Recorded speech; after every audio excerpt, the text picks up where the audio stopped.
We actually met on the college campus. He was a criminal justice major, I was an education major, and we had some mutual friends. So we started dating April 28th of 2001. Got engaged pretty quickly. March of 2002 we were engaged, and then we lived together for a couple of years before we got married, July of 2004.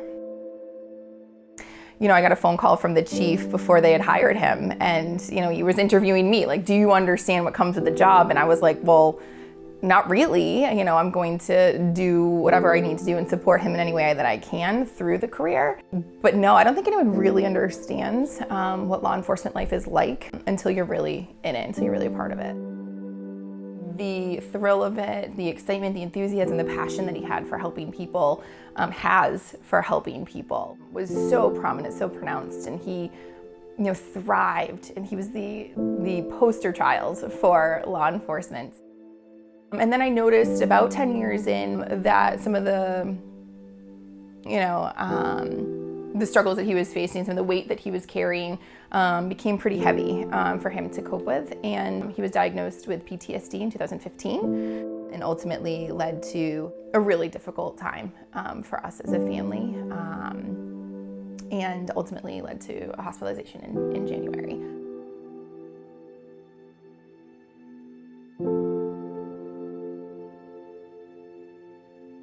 Trauma will affect everyone. There are going to be, great days where maybe just a little bit of weight is added to their shoulders in terms of some of the things they see or calls they have to respond to.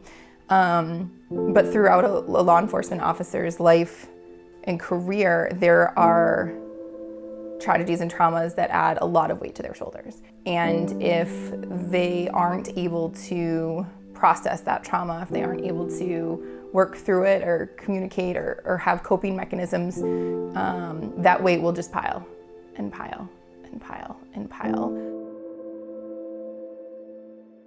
There were no resources for law enforcement spouses dealing with this. And because of that feeling of helplessness, I struggled a lot through it. I knew I couldn't help Kevin with what he was going through, so I knew I needed to grow. I needed to take care of myself. I needed to take care of our girls. So I went through a 12-week life coaching program and set some goals for myself about my own mental health. Had some great results, and I was able to push through that really challenging time because of life coaching. Law enforcement spouses have to be the first responders for our first responders.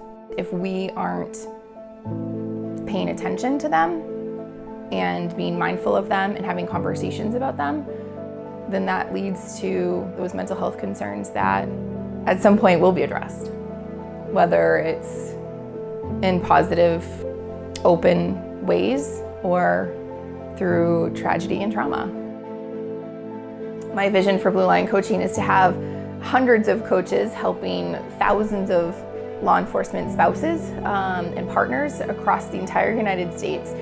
It's just such an honor to support others who are experiencing similar things and support law enforcement spouses, because there just isn't any support. And Blue Lion Coaching is the first life coaching opportunity of this type, because there is no other group, organization, life coach out there that has connected life coaching and law enforcement.